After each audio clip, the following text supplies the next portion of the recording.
Enquanto eu aqui sozinho. Deixa eu só confirmar se eu não estou no horário errado, mas não, estou no meu horário, 7h50. São 7 horas e 51 minutos agora. Então eu entrei às 7h50, entrei no horário certo. Não há ninguém aqui.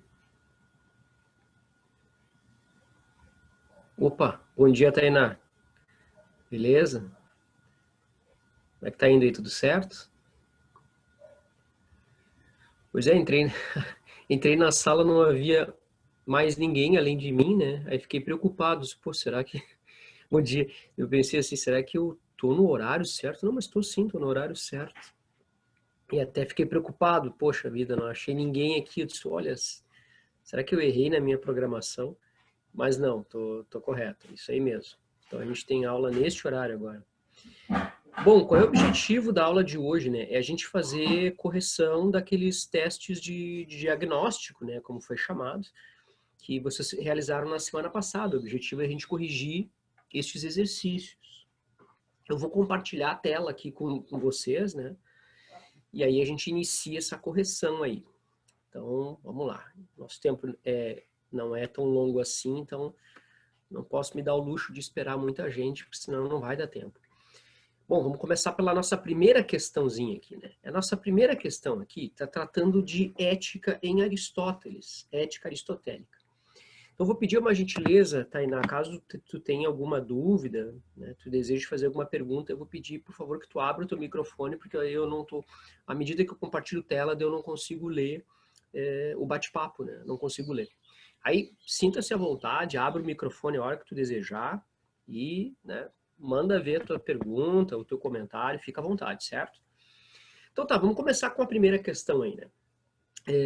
Aí o enunciado diz, das alternativas abaixo não correspondem à doutrina aristotélica da virtude. Opa, a gente está falando de ética aristotélica, nós estamos conversando sobre virtude. A gente viu que a virtude para o Aristóteles decorre de uma prática, decorre de um hábito.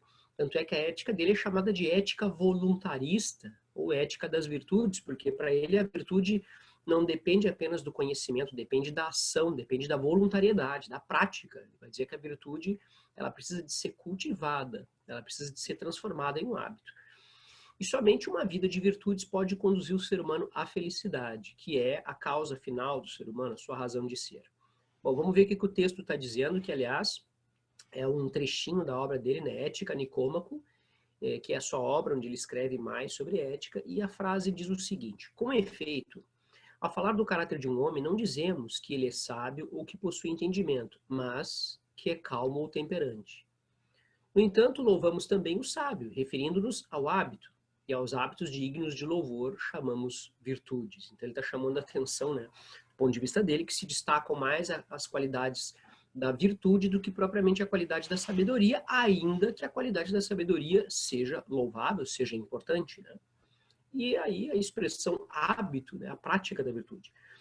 Só que esse teste aqui não é um modelo Enem, mas é um modelo que nos ajuda a testar os nossos conhecimentos, a pôr em prática os nossos conhecimentos. Então, das alternativas abaixo não correspondem à doutrina aristotélica de virtude. A letra A diz o seguinte: como hábitos, as virtudes são modos constantes de agir que se adquirem pelo exercício, não sendo assim inatas. Bom, essa frase é verdadeira. Ele entendia que as virtudes elas nascem apenas em termos de né, elas se desenvolvem apenas como potencial, né? A gente precisa, portanto, colocar em prática para que elas aconteçam. Então, essa frase é uma frase verdadeira, não é o que é enunciado que é, o enunciado que é a frase que não corresponde à ideia de virtude por Aristóteles.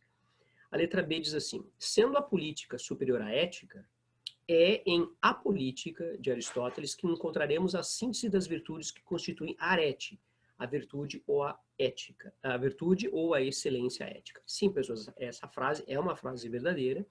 A política é superior à ética no sentido de que a política é uma aplicação da ética na vida pública. Enquanto que a ética atinge mais a esfera individual, o círculo mais imediato de relações do indivíduo, a política atinge o conjunto da polis. Então é nesse sentido que a polis ela é superior à ética. Não que ética não seja importante. Aliás, o Aristóteles chamava a política de ética aplicada à vida pública, né? E a arete seria o exercício, né, o alcance da virtude ou de uma excelência ética. Então essa frase B é uma frase verdadeira. A frase C diz: as virtudes intelectuais ou dianoéticas opera na parte racional do homem, isto é, na razão. Sim, por isso que ela é uma virtude intelectual. Né? Está ligada ao intelecto, está ligada à racionalidade. Essa frase é verdadeira, também não serve. As virtudes práticas ou éticas operam na parte irracional do homem, nas suas paixões ou apetites, guiadas racionalmente. Essa é a frase falsa, é a frase, portanto, que atende ao enunciado.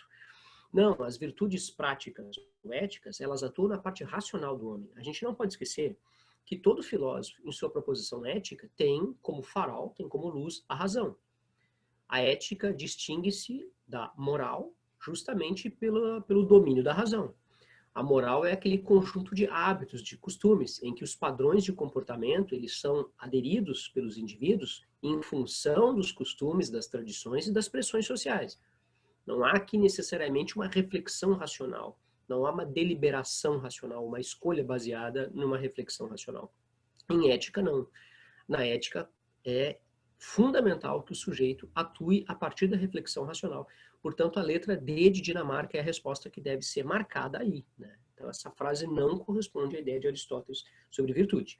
A letra E é uma letra verdadeira que diz: a virtude se define como meio termo ou justa medida entre os extremos da falta e do excesso, sendo a virtude da coragem o justo meio entre os extremos da temeridade e da covardia. Sim, a frase E está tratando da chamada justa medida, que é a medida que a razão dá na hora de se fazer escolhas.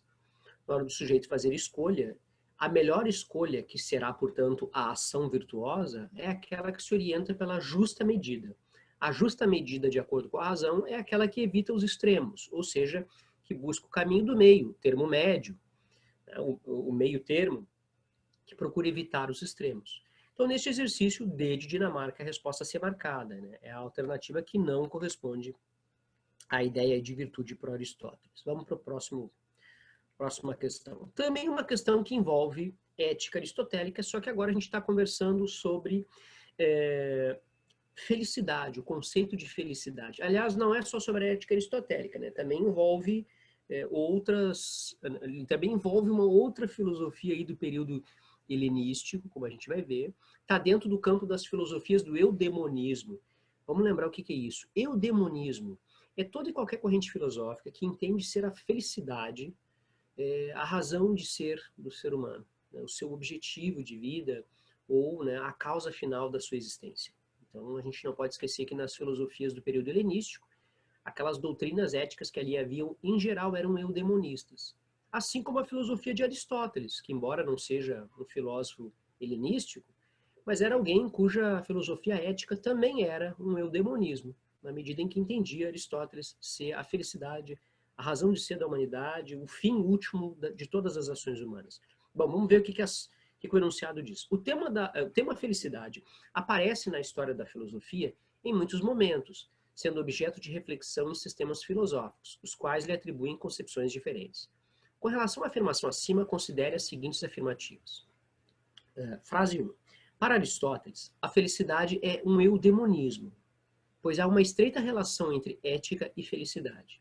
Assim, o comportamento virtuoso é um meio para alcançar a felicidade. Sim, exatamente. Então, lembra, o eudemonismo entende que a causa final da existência humana é a felicidade.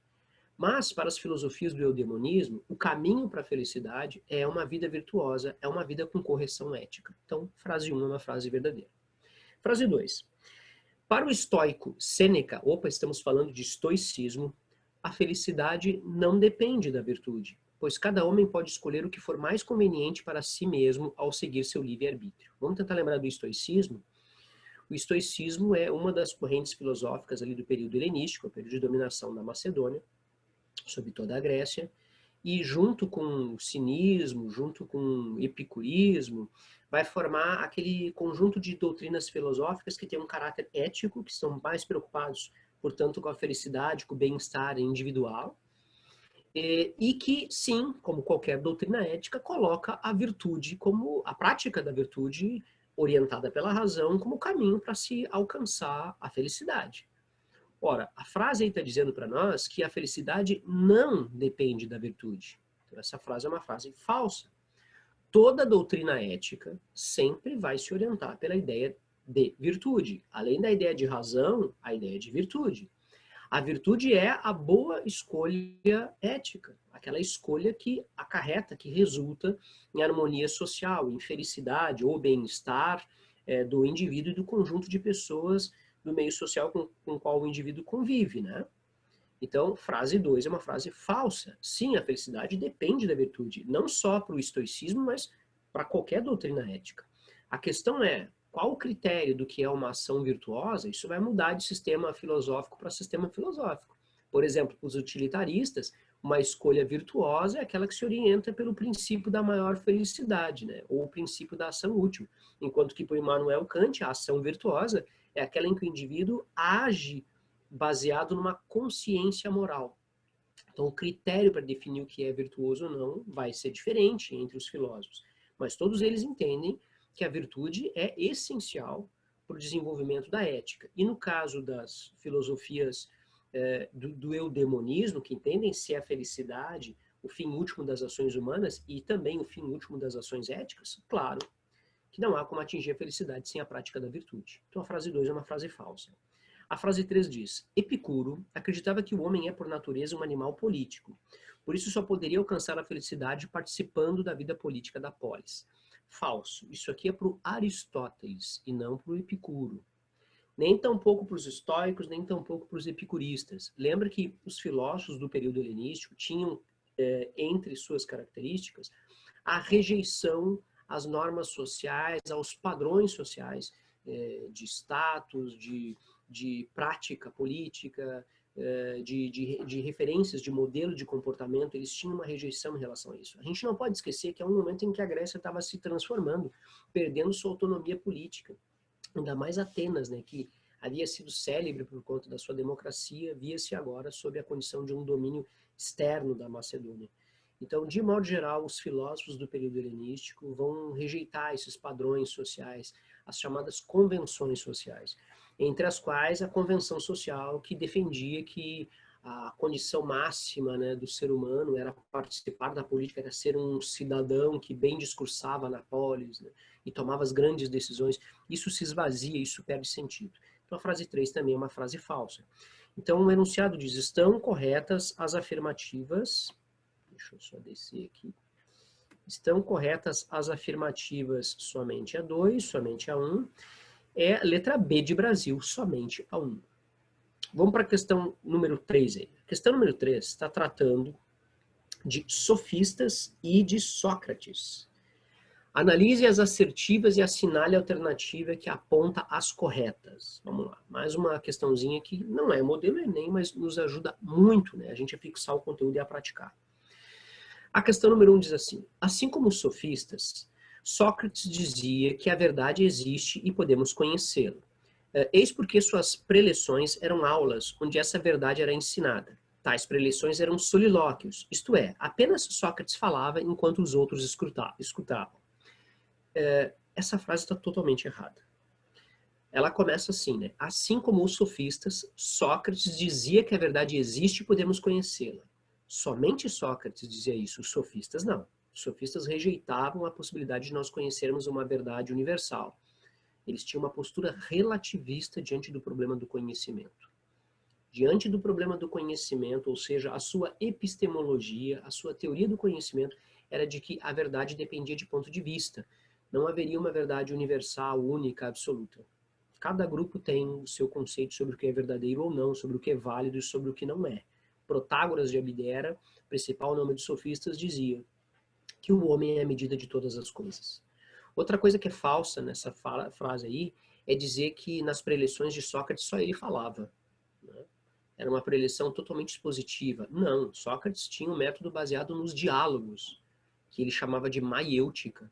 O diálogo ou a dialética socrática era o confronto de ideias por meio do diálogo, por meio da conversa, a fim de se atingir uma ideia superior, a que ele chamava de parto das ideias, né? Então a frase 1 é falsa. Frase 2.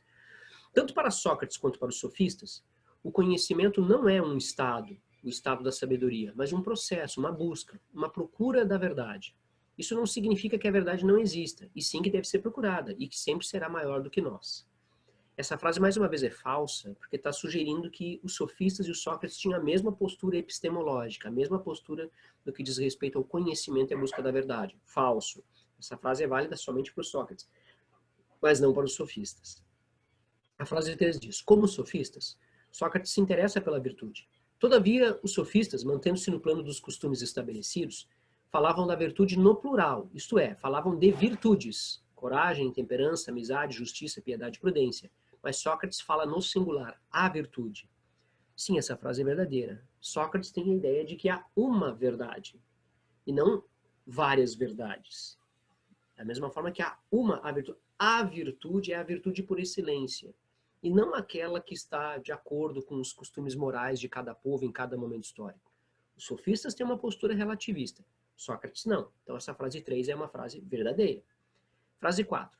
Diferentemente dos sofistas, Sócrates mantém a separação entre aparência e realidade. Entre... deixa eu só ver aqui, tá? A tela estava cobrindo para mim aqui. Agora sim. Diferentemente dos sofistas, Sócrates mantém a separação entre aparência e realidade, entre percepção sensorial e pensamento.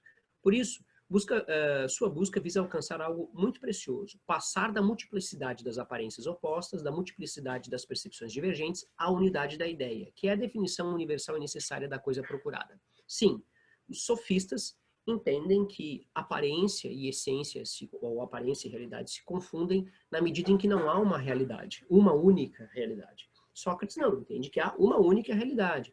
As diferentes aparências nada mais são do que pontos de vista equivocados acerca de uma única realidade. Então, de novo, Sócrates preconizava a busca de uma verdade, ao passo que os sofistas entendiam que uma verdade única, universal, não existe. Né? Dependeria de ponto de vista. Frase 4 também verdadeira, portanto, é marcado aí para nós a alternativa, deixa eu ver aqui, é a D de Dinamarca, né? As frases 3 e 4 são as frases verdadeiras.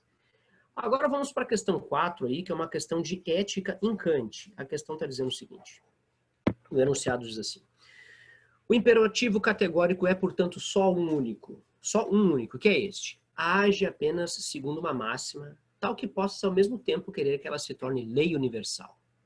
Essa frase do Kant está lá na sua Fundamentação da Metafísica dos Costumes. Bom, essa frase está dizendo o seguinte: a melhor escolha é aquela baseada no conhecimento racional, é aquela que é tomada a partir do uso da razão, e o princípio que deve orientar é o imperativo categórico. O que o imperativo categórico afirma? A melhor escolha racional, baseada no uso da razão, é aquela que, se fosse universalizada, traria harmonia, bem-estar para a humanidade, e não prejuízo. Se a escolha ser universalizada, se praticada por todos os outros seres racionais, ou seja, por todos os outros seres humanos, resultasse em prejuízo, não seria a melhor escolha. Lembra que na ética kantiana, o critério para se avaliar se uma ação é correta ou não do ponto de vista da ética é a intenção do agente, e não o resultado da ação.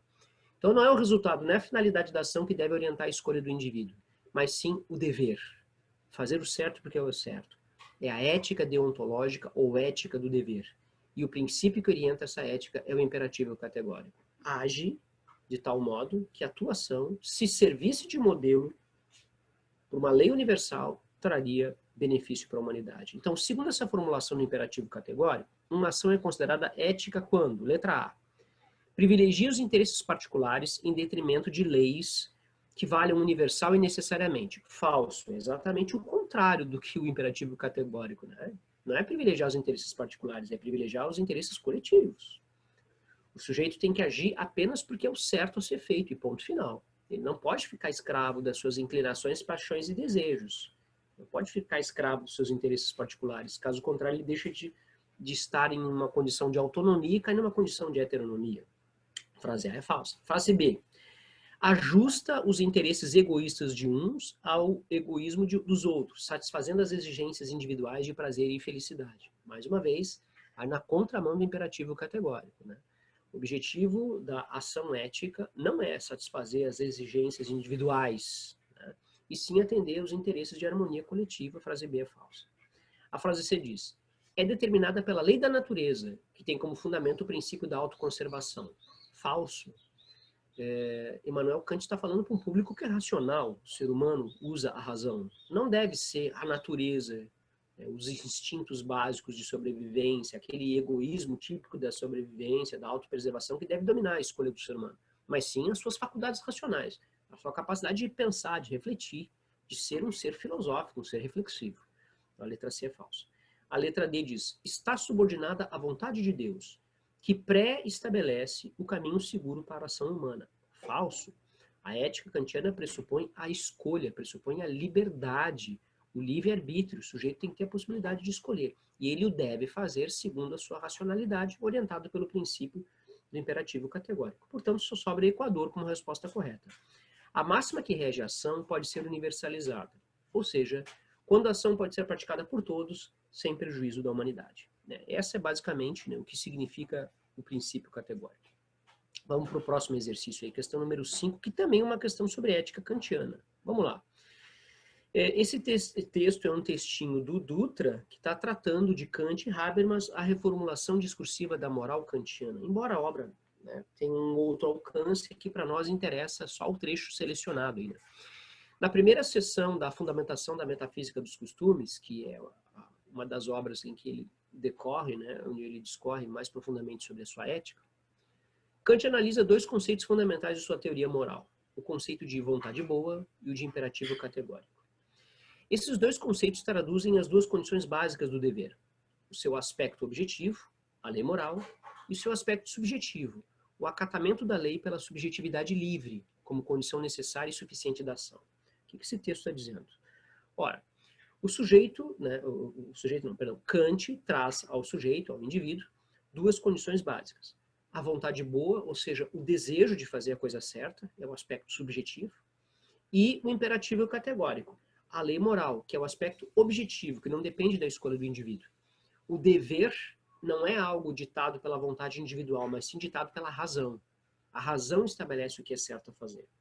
A razão, ao dizer o que é certo à consciência a ser feito, ela forma dessa forma a chamada consciência moral para o Kant, ou a consciência do dever. Aquilo que nós no dia a dia chamamos de voz da consciência. Dentro de nós habita a voz da consciência, que nos olha, isso aqui é legal, isso aqui não é legal. Essa voz, segundo ele, é uma voz que é produzida pela razão. E ela não depende da nossa vontade. A razão, ela atua na nossa consciência. A vontade, nós temos o livre-arbítrio, que ele vai chamar de vontade boa, de rejeitar ou de seguir esta orientação, este dever imposto pela razão. Então, o sujeito ele não segue a consciência do dever de forma automática. Ele tem livre-arbítrio, ele tem liberdade.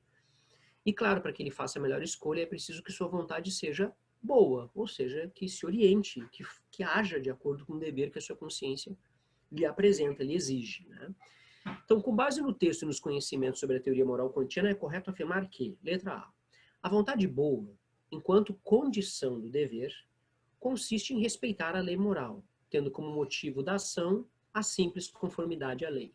Sim, lembra que para ele a escolha ética é aquela que é baseada no dever tão e somente. É o dever pelo dever. Esta deve ser a única motivação do sujeito. O sujeito não deve agir a partir de nenhum outro interesse, de nenhum outro propósito. Fazer a coisa certa porque é a coisa certa e ponto final. Isso deve ser o bastante para que o indivíduo faça a escolha correta. Então é a ética do dever, a ética deontológica do Kant. Vamos para uma questãozinha aí sobre sociologia. Agora essa questão versa sobre os sociólogos clássicos, Emile Durkheim, Auguste Comte, Karl Marx e Max Weber. Esse teste aí, em particular, está tratando mais dos efetivos sociólogos, aqueles que realizaram pesquisa sociológica, Durkheim, Marx e Weber, os chamados tripé da sociologia, os três porquinhos da sociologia, como às vezes o pessoal se refere. Mais do que a definição de um objeto de estudo da sociologia, a concepção de sociedade é fundamental às ciências sociais. Isto é, tal concepção precede e orienta a formulação de métodos e definição de objeto.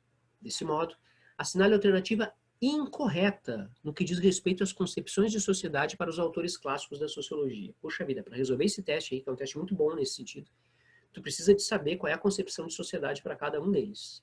Vamos nessa então. A letra A diz: para Emile Durkheim, a sociedade é um fenômeno sui generis.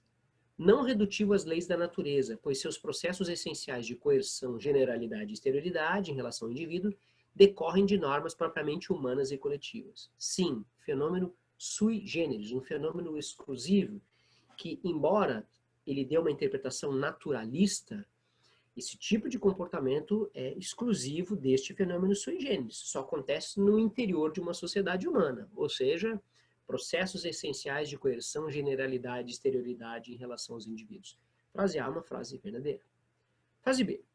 Para Karl Marx, os tipos específicos de sociedades existentes na história humana resultam do nível de desenvolvimento das forças produtivas em face das relações sociais de produção, sendo o indivíduo, antes de tudo, um ser social. Verdade. A frase B é uma frase verdadeira para Marx. Diferentes sociedades decorrem de diferentes infraestruturas, de diferentes bases econômicas que vão determinar ou condicionar as outras esferas da vida social e vão também condicionar a formação do indivíduo, o processo de socialização do indivíduo, que é, para Marx, um ser social, alguém que só existe no meio social. Frase B, frase verdadeira também.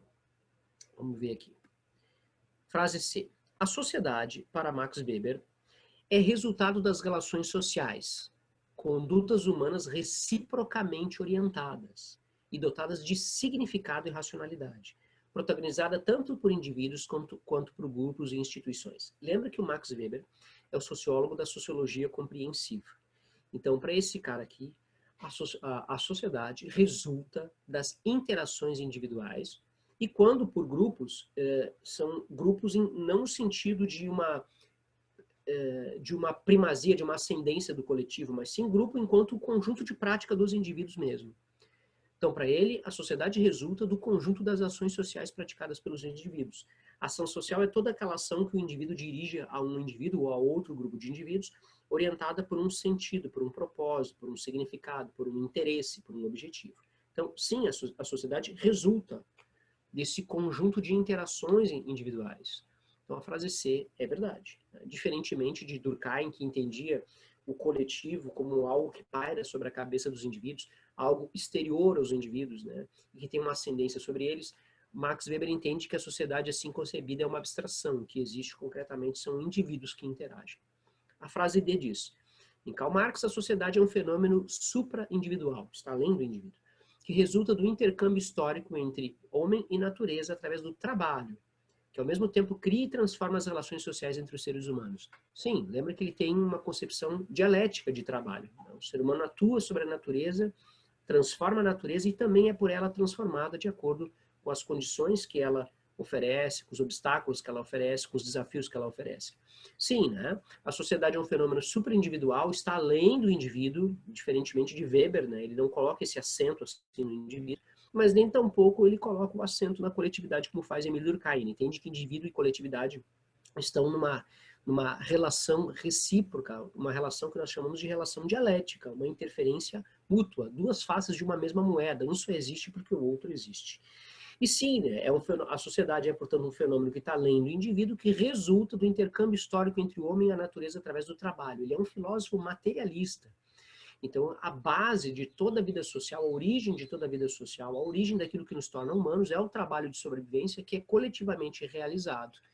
E esse trabalho é dirigido sobre a natureza, porque é da natureza que o ser humano extrai as suas condições materiais de sobrevivência, portanto a frase D de Dinamarca é verdadeira. A frase E diz, tanto em Karl Marx quanto em Max Weber, apesar de suas divergências teórico-metodológicas, a sociedade é um fenômeno formado pela expectativa recíproca dos sentidos que as ações individuais para Weber ou a praxis para Marx têm. Então, essa frase é a frase falsa, né? Porque está dizendo que é um fenômeno formado pela expectativa recíproca de sentidos. Isso aqui se atribui a Weber, mas não a Marx. Para Marx, são as condições materiais que determinam, portanto, as condições sociais, políticas, jurídicas, morais, ideológicas, etc. Então, a resposta E é a resposta, portanto, a ser marcada, é a frase falsa. Vamos para a questão número 7, é uma questão sobre Marx, uma questão sobre o seu materialismo histórico, que é o nome da sua sociologia. De acordo com o materialismo histórico, uma sociedade forma-se a partir da infraestrutura, a partir da base econômica, a partir do trabalho social de sobrevivência. e que vai, portanto, em última instância, condicionar a formação das outras esferas da vida social, a chamada superestrutura, as relações jurídicas, políticas, ideológicas e todas as demais relações sociais não ligadas à atividade econômica. Bom, vamos ver o que diz o texto aí, né? Considere a citação abaixo e a seguir marque a alternativa correta acerca da concepção materialista da história formulada por Marx. É um trecho retirado da obra Contribuição para a Crítica da Economia Política do próprio Marx. Vamos ver o que o texto diz. Abre aspas. Na produção social de sua existência, os homens estabelecem relações determinadas, necessárias, independentes da sua vontade. Relações de produção, que correspondem a um determinado grau de desenvolvimento das forças produtivas materiais. O conjunto dessas relações de produção constitui a estrutura econômica da sociedade, ou infraestrutura. A base concreta sobre a qual se eleva uma superestrutura jurídica e política, e a qual corresponde determinadas formas de consciência social, maneiras de pensar, visão de mundo, crenças, valores. O modo de produção da vida material condiciona o desenvolvimento da vida social, política e intelectual em geral. Não é a consciência dos homens que determina o seu ser, é o seu ser social que, inversamente, determina a sua consciência. Então, se a gente quer compreender uma sociedade, a gente não deve ir naquilo que as pessoas pensam daquela sociedade, mas sim naquilo que elas fazem concretamente para sobreviver. Isso vai explicar por que elas pensam daquela maneira. Então, a resposta aí que atende o enunciado, né, que se ajusta aí o conceito de materialismo histórico, é B de Brasil. Marx afirma que a moral, os sistemas políticos, os princípios jurídicos e as ideologias, ou seja, a superestrutura, aquelas relações sociais que não estão ligadas à esfera econômica, não têm vida própria diante do modo pelo qual os homens produzem e reproduzem a existência. Sim, não tem vida própria no sentido de ter uma existência completamente desconectada da esfera econômica, de terem uma autonomia absoluta. Não, essas esferas têm uma autonomia relativa. Elas têm sim uma independência, só que relativa em relação à base econômica. Em última análise, a base econômica será preponderante nos processos históricos. Em última análise, tá? Ele não está batendo o martelo dizendo que as transformações no campo da economia automaticamente vão alterar as relações em nível superestrutural. Não, não é assim que a coisa funciona. As relações políticas, jurídicas, morais, religiosas, não são um reflexo mecânico do que acontece na esfera econômica. Mas, em última análise, a esfera econômica prepondera, porque, afinal de contas, a esfera econômica é que determina as condições materiais da existência humana. Em última análise, nenhum sistema religioso, político, ideológico vai contrariar ad eternum, né, ao que está acontecendo na esfera econômica, sob pena de que, se vencer, acaba cancelando as próprias condições de existência do ser humano como espécie. Não faria sentido, né? Então, a resposta correta, B de Brasil. Vamos ver a questão número 8 aí. A questão número 8 é uma questãozinha também sobre materialismo histórico. É isso? Coloquei duas agora que eu me dei conta disso. Cascavel, é uma notícia de jornal. Começa com uma notícia de jornal que diz assim: Cascavel, que é a cidade, né? Uma pequena cidade no interior do Paraná está provando que machismo é coisa do passado. Com 15 mil habitantes, conforme o IBGE, Ampere, a 150 quilômetros de Cascavel, no sudoeste, tem fartura de emprego para as mulheres. Ex-donas de casa partiram para o trabalho fixo, enquanto os homens, desempregados ou não, passaram a assumir os serviços domésticos. Assim, elas estão garantindo mais uma fonte de renda para a família, além de eliminar antigos preconceitos. A situação torna-se ainda mais evidente quando os homens estão desempregados e são as mulheres que pagam as contas básicas da família. Conforme o levantamento informal em Ampere, o número de homens sem vínculo empregatício é maior que o de mulheres. Deixa eu só ver. Para driblar as dificuldades, eles fazem bicos temporários. E quando não há serviço, tornam-se donos de casa. O motivo para essa mudança de comportamento é a Industrial Limitada, né? O nome da empresa foi preservado aqui nesse teste, né? Uma potência no setor de confecções que dá emprego a 1.200 pessoas, das quais 80% são mulheres. Com a fábrica, famílias migraram do interior para a cidade. As mulheres abandonaram o posto de donos de casa ou de empregadas domésticas, aprendendo a apostar na capacidade de competição. Vocês percebem, pessoas, que essa reportagem aqui, ela se aproxima do conceito de materialismo histórico de Marx. Na medida em que os comportamentos sociais, morais, religiosos do interior da família foram alterados por conta de uma mudança nas condições econômicas. Então, as condições econômicas acabaram por condicionar novos processos de relacionamento social, cultural dentro do espaço da família. Então, houve reflexos lá no campo da superestrutura social, neste caso, da convivência familiar, né? Então, o enunciado diz assim: o fenômeno da troca de papéis relatado no texto ilustra a base da tese usada por Karl Marx na explicação geral, que formula sobre a relação entre a infraestrutura e a superestrutura da sociedade capitalista. Com base no texto e nos conhecimentos sobre essa tese de Marx, é correto afirmar que, letra A, há uma relação de determinação, em última instância, entre a maneira como um grupo concreto estrutura suas condições materiais de existência, chamado modo de produção, e o formato e conteúdo das demais organizações, instituições sociais e ideias gerais presentes nas relações sociais. Sim, a letra A é praticamente a definição de materialismo histórico, essa é a resposta correta. Então, de certa forma, esse trechinho aí desta reportagem do jornal chamado Gazeta do Povo, lá de Curitiba, lá de 1999, ele ilustra essa tese fundamental, né, a sociologia do Marx, que é o seu materialismo histórico.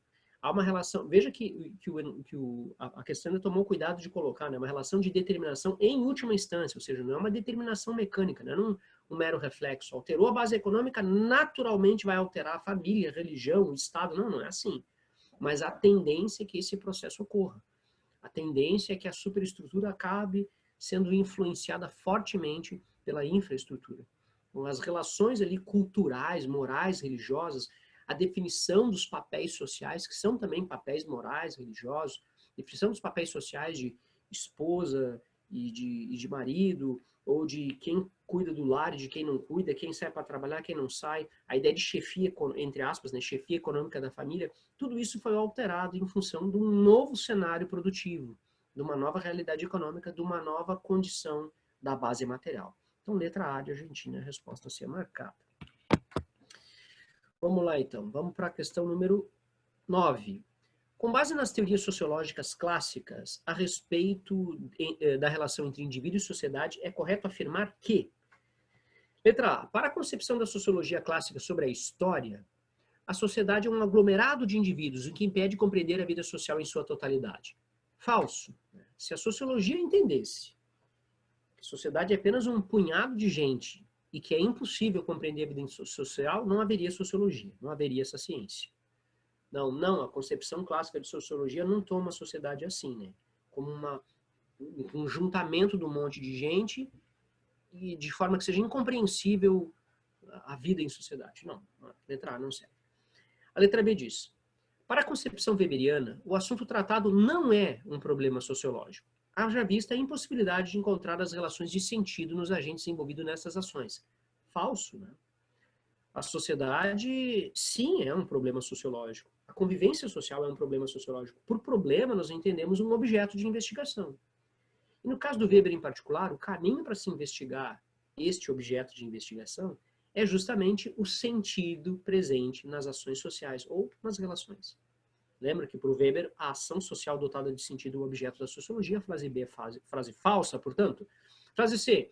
Na concepção durkheimiana, do Durkheim, o caminho adequado para se compreender a vida social é priorizar as ações individuais em detrimento das manifestações coletivas. Falso. Durkheim, pensador conservador, coloca ênfase no coletivo. O indivíduo é subordinado. O indivíduo é um efeito da coletividade, é produto da coletividade. Frase C, falsa. Frase D. Na perspectiva positivista, a violação de princípios norteadores de uma instituição tende a conduzi-la a um estado patológico, o que demanda reformas para manter a saúde do corpo social. Sim, essa é a frase correta.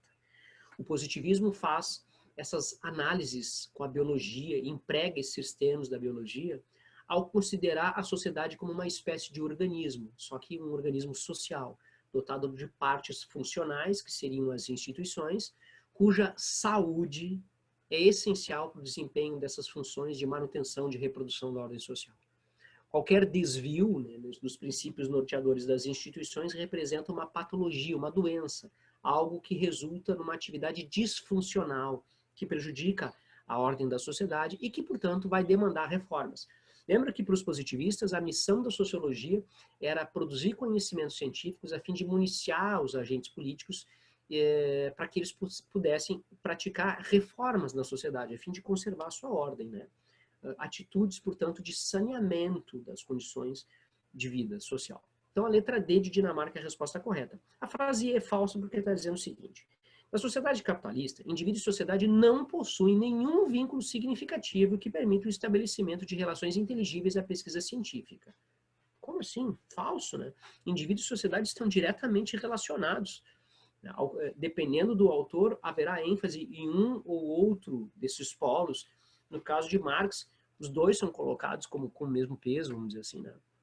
Enfim, então a frase é falsa, porque há sim para a sociologia, independentemente da corrente em particular que estejamos falando, uma relação inteligível entre indivíduo e sociedade. E por fim, vamos para a última questãozinha aí, a questão número 10, que está tratando de Émile Durkheim. Né? Vamos lá. É um textinho também, deixa eu ver, da Folha, né, do jornal Folha de São Paulo. O ano aqui eu acho que é 2010. Bom, de acordo com Suzy Orbach, muitas coisas feitas em nome da saúde geram dificuldades pessoais e psicológicas. Olhar fotos de corpos que passaram por tratamento de imagem e achar que corresponde à realidade cria problema de autoimagem, que leva muitas mulheres às mesas de cirurgia. Na geração das minhas filhas, há garotas que gostam e outras que não gostam de seus corpos. Elas têm medo de comida e do que a comida pode fazer aos seus corpos. Essa é a nova norma, mas isso não é normal. Elas têm pânico de ter apetite e de atender aos seus desejos. Pessoas, o que essa reportagem está tratando? Ela está tratando de um padrão de comportamento que exerce pressões, que exerce coercitividade para que os indivíduos se adequem a esse padrão. Aqui ela está falando, no caso, dos modelos estéticos dos corpos. Vocês devem lembrar que eu deixei no material para vocês sobre Emílio Durkheim. Lá no finalzinho do material do Emílio Durkheim eu deixei 2 vídeos. Um de um doutor em sociologia pela USP falando sobre fatos sociais e outro de 2 meninas, né, estudantes secundaristas tratando de estudantes de ensino médio, tratando sobre fato social e casualmente o exemplo era esse, né? A pressão sobre o corpo perfeito ou o corpo socialmente estabelecido como desejável do ponto de vista estético, como aquilo era um fato social. Então, esta reportagem de jornal aí está ilustrando um fato social. Né? Então, com base no texto e nos conhecimentos sobre o pensamento do Emílio Durkheim, é correto afirmar que letra B de Brasil. Os padrões do que se considera saudável e belo são exemplos de fato social e, portanto, são suscetíveis de exercer coerção sobre o indivíduo. Então, isso aí, letra B de Brasil, né? Está explicando que a busca pelo corpo perfeito é um exemplo de fato social. Então, o gabarito, pessoas, é este que segue aí, né? Ó, tá em tela aí, se vocês quiserem dar print. Este é o gabarito que eu acabei de fazer a correção aí com vocês. Certo, gente? Então, semana que vem vocês têm mais, né, uma atividade de diagnóstico e na outra semana a gente corrige. Então, tá aí.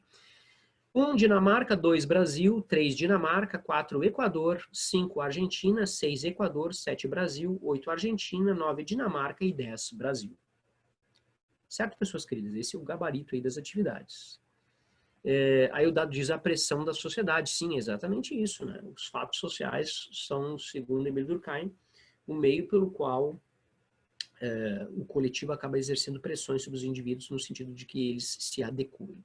Gente, vou deixar um grande abraço para vocês para essa semana, né? Na próxima semana vocês têm então mais 10 questõezinhas aí de filosofia e de sociologia que a gente vai corrigir na outra semana, essa semana de diagnóstico, certo?